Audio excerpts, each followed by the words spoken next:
le message de Dieu a deux aspects. Il y a l'aspect forme et il y a l'aspect fond. Amen. Amen.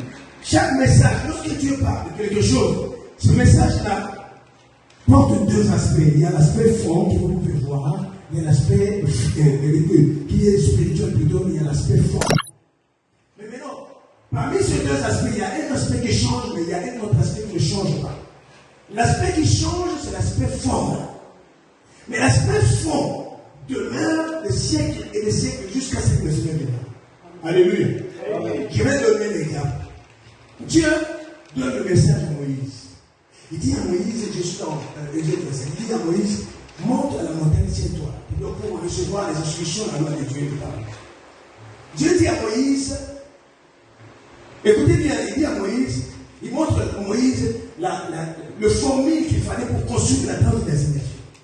Il dit à Moïse, prends garde de construire tout ce que le modèle qui t'a été montré. Alléluia. Donc Moïse était va faire tout ça comme on l'avait donné tout. Mais le fond du message, c'est quoi? Le fond du message était que Dieu cherchait quelque part un endroit de rencontre entre lui et son peuple. Alléluia. C'est ça le fond. Le lieu de rencontre où Dieu peut rencontrer son peuple pour se révéler par les révélations, pour bénir, parler à son peuple. Il avait besoin de ça. Maintenant, il a envoyé Moïse de construire la tente de l'assignation. Vous allez remarquer au fil des âges, des siècles, des générations, que la forme va changer. La forme va devenir portative. Juste après 480 quelques années, Salomon va bâtir maintenant le temple fixe.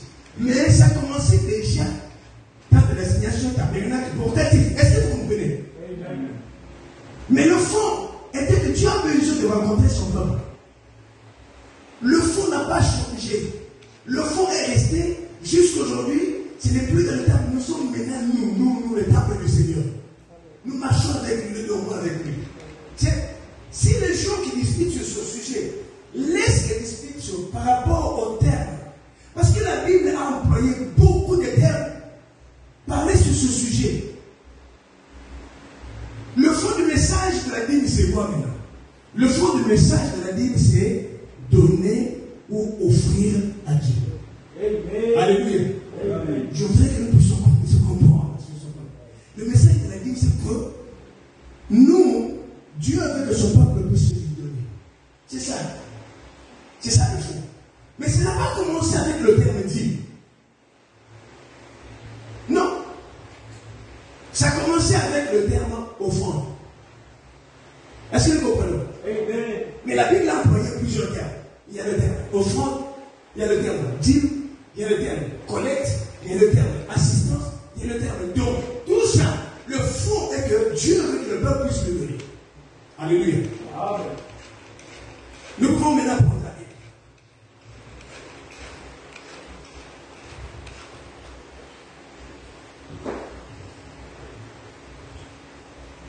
Nous sommes dans Genèse chapitre 4.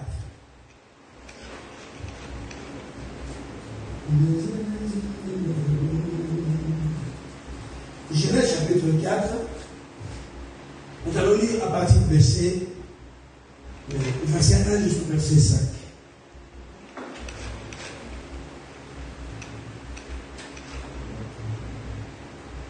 La Bible dit,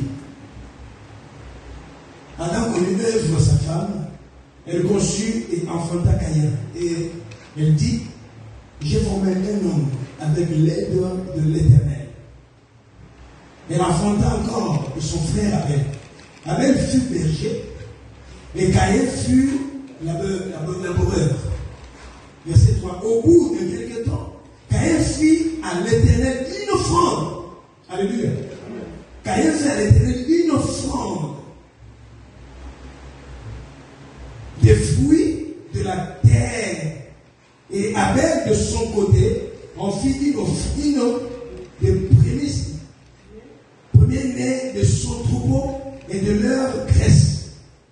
L'Éternel porta un regard favorable sur Abel et sur son offrande, mais il ne porta pas un regard favorable sur Caïn et sur son offrande. Alléluia. Amen. Est-ce que vous avez compris? Amen. Le fond du message, nous commençons à nous révéler le fond du message là. Il a fait l'offrande à l'Éternel. Mais voici, vous comprenez maintenant, Dieu fait très attention à la manière dont nous donnons. Ça intéresse beaucoup Dieu. Vous pouvez donner, mais si la manière ne plaît pas à Dieu, vous risquez que votre offrande ne soit pas agréée de la part de Dieu. Amen. Et quand on regarde maintenant le plus grand chapitre de la foi, parce que dans la Bible, il y a le plus grand chapitre de la foi, qui est Hébreux chapitre 11, il y a le plus grand chapitre de l'amour qui est Corinthiens chapitre 16, il y a le plus grand chapitre de la résolution qui est 1 Corinthiens chapitre 15. Alléluia. Mais dans Hébreux chapitre 11, au verset 4, la Bible nous montre que c'est la motivation qui a poussé Dieu de recevoir l'offrande de Caïn avec un regard favorable.